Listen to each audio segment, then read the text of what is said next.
On behalf of the Evergreen Safety Council Board of Directors, again, a genuine thank you for being here. We're grateful to our instructors, to our students, and the many organizations represented in this room who share our commitment to empowering people to achieve their potential.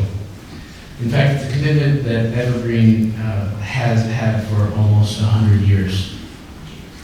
Almost 100 years. Let's let that sink in.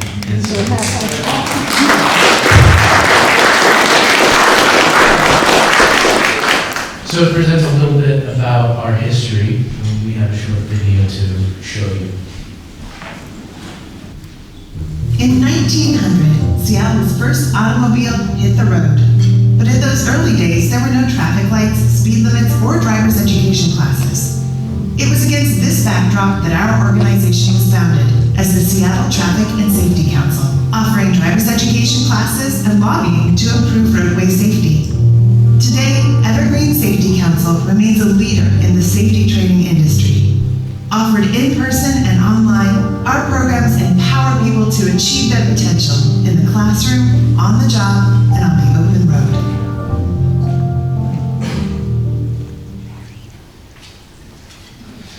So today, Evergreen continues our commitment to roadway safety by offering state-of-the-art training programs that help people stay safe on the job. How remarkable is that? Also giving them the certifications they need to succeed in their careers. Yet even more remarkable. Our impact, we believe, is felt across the Pacific Northwest and throughout North America, with over 13,000 people certified last year alone. But we know that organizations don't create impact on their own. The people do. And tonight we're here to celebrate the people who do that work.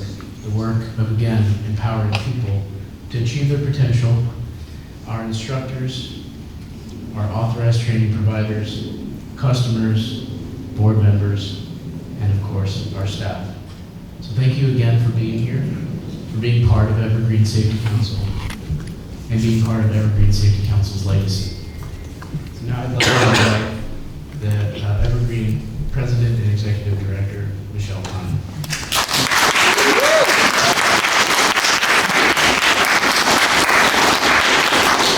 Thank you, Chase, and thank you all for joining us tonight. I want to start out first with a special thank you to a couple of board members, to Stan and to Mike, for helping bring PEMCO in as our sponsor for this evening. We're very excited to have them here.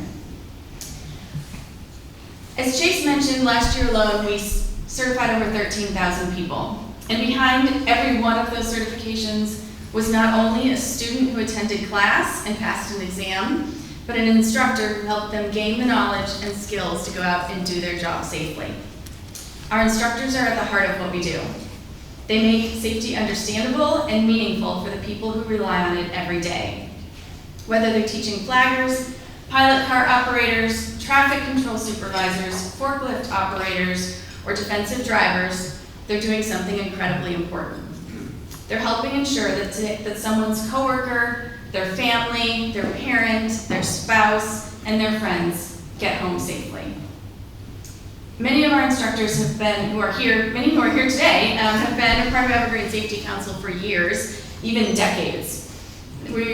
You all represent industries across the region and bring an incredible depth of knowledge and commitment to safety.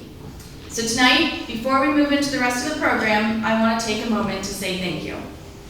To all the instructors in the room, and for those instructors who weren't here tonight, thank you for the time you give, for the expertise you share, and for the passion you bring to safety. You're an essential part of Evergreen Safety Council's legacy. Now, instructors who are here, please wave your hand. We want to say thank you.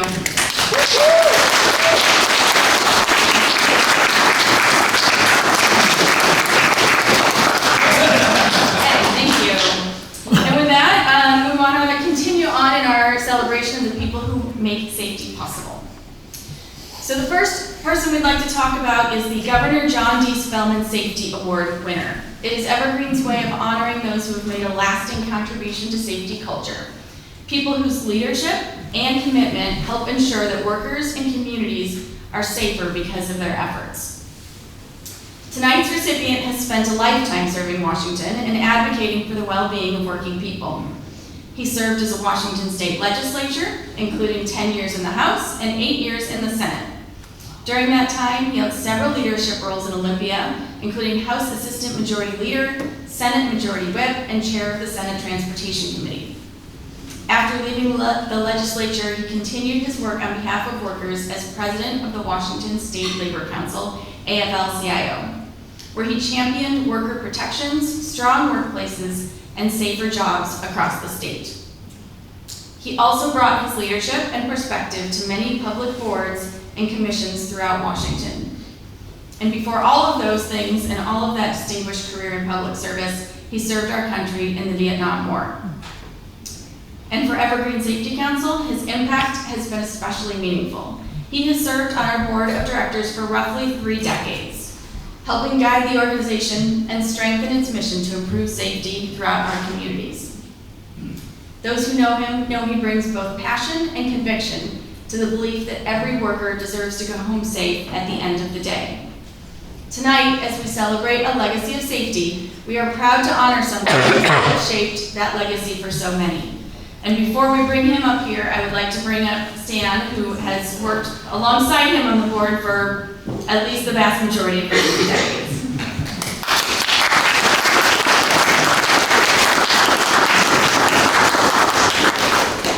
Well, one of you didn't expect me to be here tonight because I've been flying around, but I landed here and I was able to make this, and so got a little bit of hoarse voice. You know, I think about Rick. I've worked with him for all these years. Everybody in this room, we all have responsibilities to prevent the preventable, right? To prevent the preventable. We carry that with us. And you have a particular obligation because we know more. We know more about how to prevent bad things from happening to good people. And one of the things I've always admired about Rick, and we've compared stories, and he'll tell his, but at very young ages, he and I both experienced something tragic to somebody else, and it left an indelible footprint on us. And whenever we would talk about safety and the need for safety, and it's an industry with a lot of statistics and things, and you hear government statistics and stuff, Rick always brought it home to the human. The effect it had on families, the community, the co-workers, particularly on things that could be prevented. And as a result of that, he got things done. Because he touched you, he made it very real. And I think we all know what we're talking about. And so I just want to introduce Rick. He's a humble guy, but I wanted to give you a sense of his persona and his character. Get up here.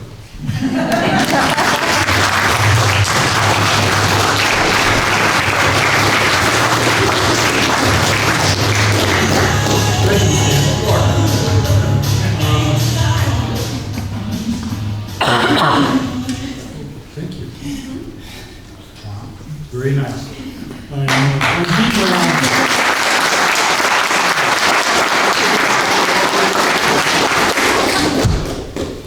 And as Stan said, you know, I was impacted early about safety. I was just out of high school working on a construction job, and one of the workers fell about 8 stories and hit the ground. He died right there on the job. I was trying to help him, but there was nothing we could do. He died instantly almost.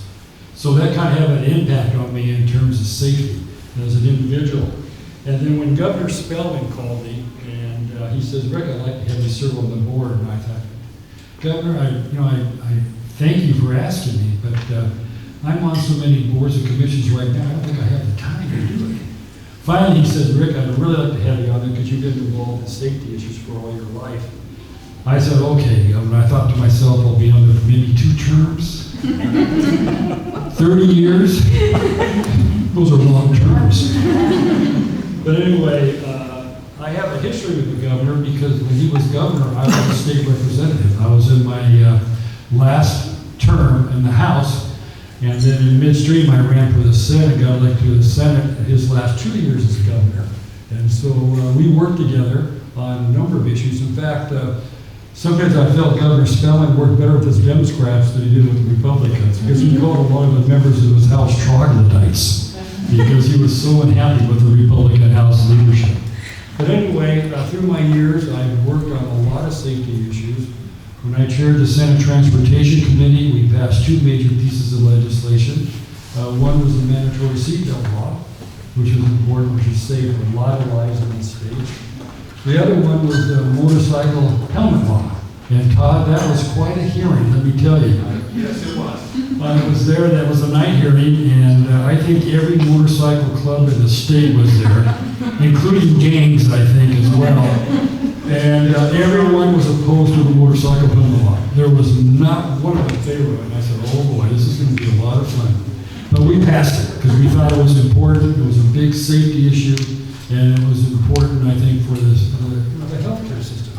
Because we were having to take care of a lot of these people who didn't have health care, but were getting brain injuries and stuff from motorcycle accidents. And we said, that's wrong, that's wrong. And so we did pass the law, which I was very happy about. Another law that we passed, and I got into trouble with my union members on this one.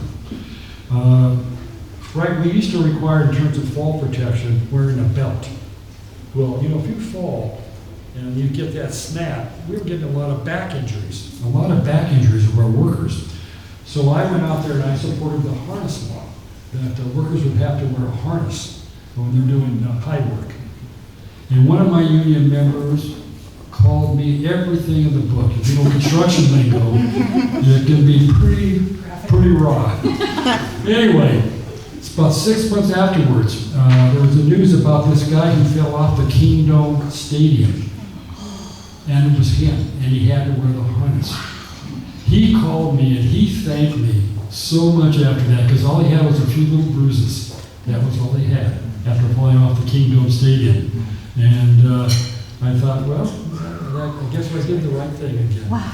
So anyway, one other issue that I want to just say briefly is that during my 18 years as President of State Labor Council, one of the toughest things I had to do was the Workers' Memorial Ceremony in Olympia. This is where we honored and had to recognize all the workers who had been killed on the job the previous year. And that was probably one of the toughest things I had. I did it for 18 years straight. But the families were in the front rows. You can see the children who just lost their father, or some who just lost their mother. And that was really difficult. That's why I just had to fight for safety all my life, because I just felt so bad for those families to lose a loved one like that. With that, I just want to say, I think the work that the Evergreen Safety Council does is just so important to the state of Washington. I want to thank them for their work and through the years. Safety is so important to so many people, and so I want to thank you for all the board members and all the work that they do, the time they spend, and I want to thank all of you who do the training, because that's important as well. And again, thank you so much. I'm deeply honored.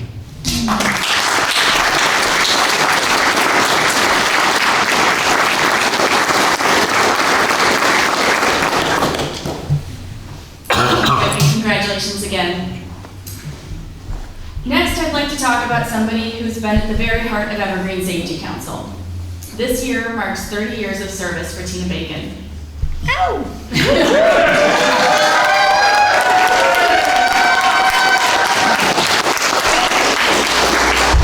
For more than 3 decades, Tina has been an integral part of Evergreen Safety's roadway safety programs.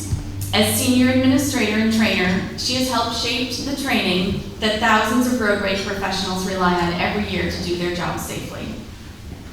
As a master trainer, Tina partners with our curriculum team to create materials that are practical, engaging, and grounded in real-world experience. She mentors instructors, helping them deliver courses with confidence and clarity. And she works closely with the Departments of Transportation in Idaho, Oregon, and Washington to ensure that our training meets every state code and every state regulatory requirement. Her experience and leadership are recognized far beyond Evergreen. Tina represents Evergreen Safety Council on the Washington State Traffic Control Oversight Committee and serves on the Governor's Industrial Safety and Health Advisory Board. But what really makes Tina special isn't just her depth of knowledge, though there is a lot of it. It's the way she shows up for people. If you talk to her coworkers, to me, and to the rest of the team, we'll tell you, Tina's the person who always has an answer, and if she doesn't, she'll figure it out. She's patient when someone asks a question, generous with her time, and deeply committed to helping others succeed. She brings humor to the hard days, encouragement when someone needs it, an incredible sense of care for the people around her. And for me personally, Tina was the first one who welcomed me with open arms to Evergreen and has shown me ever since what it's like to be Evergreen. And in fact, around Evergreen, there's a nickname that pops up from time to time. People lovingly refer to Tina as the Queen of Evergreen.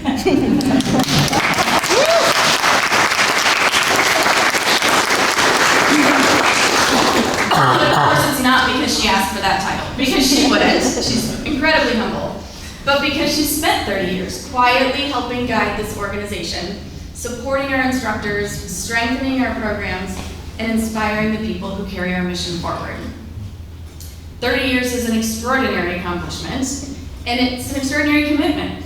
It represents thousands of hours of work, countless people mentored, and a legacy of safety that reaches far beyond this room. Tina, your dedication, your leadership, and your heart helps make what Evergreen Safety Council is today. And we are incredibly lucky to have you, and we are incredibly proud to celebrate 30 years with you tonight. Please join me in congratulating Tina Bacon on 30 amazing years.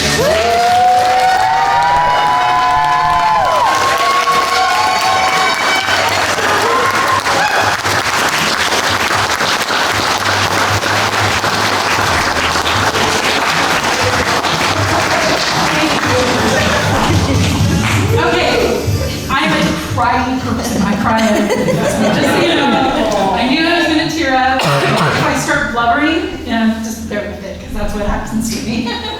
So, just thank you. Thank you all for being here. It has been amazing to get to see all of you guys, give you hugs. I've hugged almost everybody here. And just to know I have your guys' support, it's fantastic. So, see if I can read through this without breaking down all over the place. So I just want to say thank you for being here, seeing so many of the familiar faces. Like I said, giving you hugs. I've known many of you for most of my time here, and that's just such an amazing gift. So thank you very much. When I first joined Evergreen Safety Council 30 years ago, I never imagined how meaningful this job would be to me. I mean, it was just another job. I wanted to get out of the food industry. So I was like, Stephanie's like, hey, I've got an opening. You want to come? I was like, sure, I'll interview, and I was hired that day. And I was here just to put flagger training kits together because we had just been approved as the only flagging training provider in Washington State. And so I literally grew up with the flagger program. So I never thought it would be as meaningful to me and have such a place in my heart. Evergreen is me. I mean, I feel like it's in me all over the place. I just want to say thank you for all of that. Over the years, I've had the privilege of working with many dedicated individuals who care deeply about safety and what we do, serving our community. Some of the most meaningful classes I've taught have actually been at the Department of Corrections, helping some of the inmates that are getting released and getting back out into the world, and giving them that opportunity to start a career.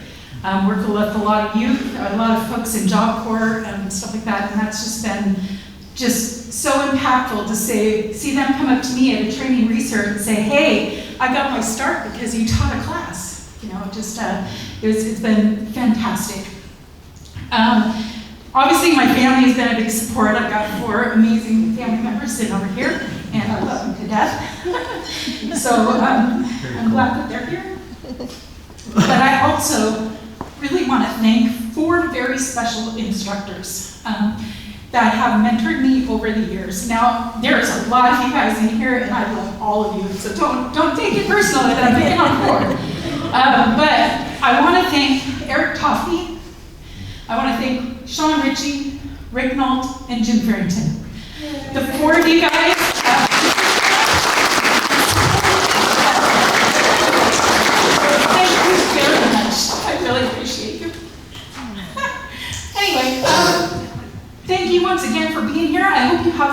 fun getting to meet with people, and thanks again. That's it.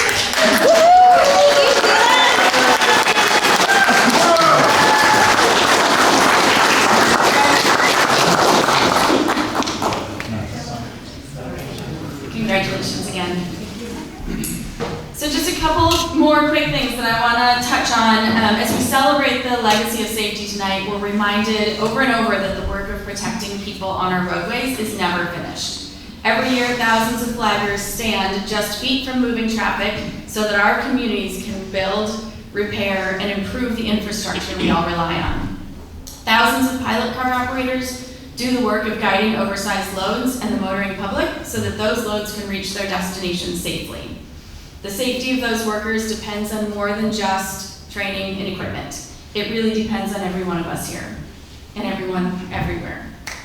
That's why Evergreen Safety Council has launched an important public education effort called Slow Your Pace.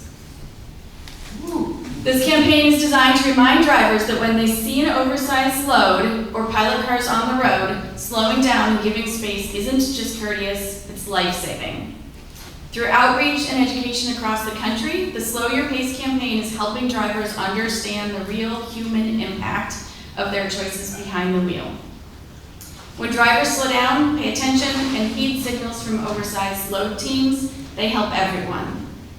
This campaign reflects what Evergreen Safety Council has always stood for, empowering people through education and the belief that small actions make a big impact and save lives. As we look to the future, I just want to share this with all of you because we invite you all to carry this message forward. You can go to our website to get this image or many other versions of it at esc.org/slowyourpace. And we're just really asking everybody to share it with your family, with your friends, with your communities, and get it out there. If you follow us on social media, you've seen it already, feel free to just share it straight from there. And it's really because we know that we need to spread the word, because the legacy that we celebrate tonight isn't just about the past. It's really about the lives that we're going to protect tomorrow. So thank you so much for being part of that legacy. And the very last thing that we're going to say before we get out from here is that it's time for our door prize drawing. So if you've got your golden ticket, grab it, pull it out, look at that number. If you don't have it, raise your hand. If you didn't get a door prize ticket real quick, anybody? Okay, great. All of our, Stan's gonna draw, perfect. He's standing right there, so. What do you get for being the sponsor? One of you happy and the rest. Four people happy. Oh, four. Okay, do I read the number off? Yeah, go ahead. Right. 4, 1, still got letters? Good. 0, 0, 3.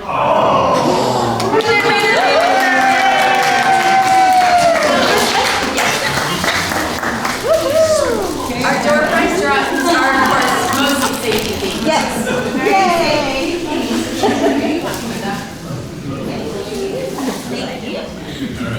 You can't win twice, you only want to win. If you win twice, something suspicious is happening.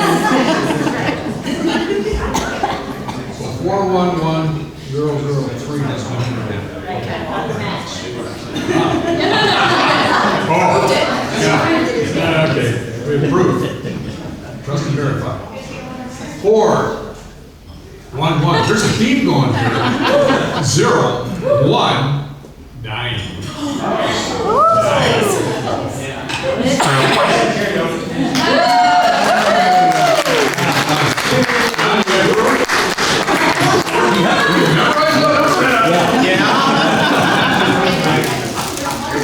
More safety gear for you. Safety gear. Awesome. Thank you. Thank you. Did you catch that? You memorized this number? Yeah. I noticed you didn't have to look at it. Yeah. I verified it. Yeah. All right. Boy, I tell you, we're on a winning streak. 4, 1, 1, 0, 1, 6. Okay.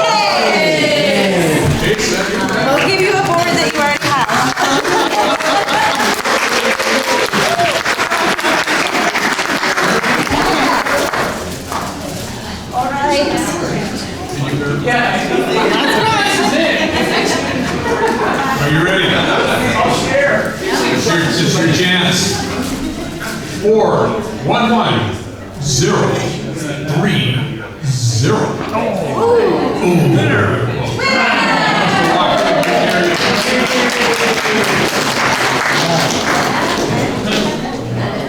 I'll give you a note from your sponsor here. Just look around the room and you listen to the stories, okay? And you think about it. And you think about your careers and what you do in life. And I've always noticed, and I have a few years, so I can speak with the wisdom of the years, is if you're doing something that makes a difference, a true difference. And what the stories you hear tonight, what do we do together that makes a true difference? It matters. So if you're doing something that matters, and you have a way of influencing, and you're growing, and we're always changing as we're growing in this business, right?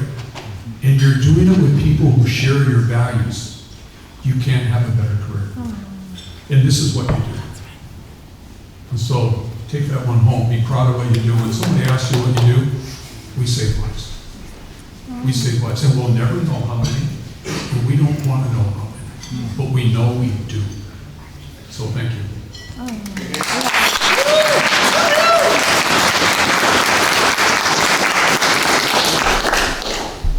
So with that, thank you once again to PEMCO for being our sponsor tonight, and thank you to each of you for being here tonight. There's lots of food, we'll play some music.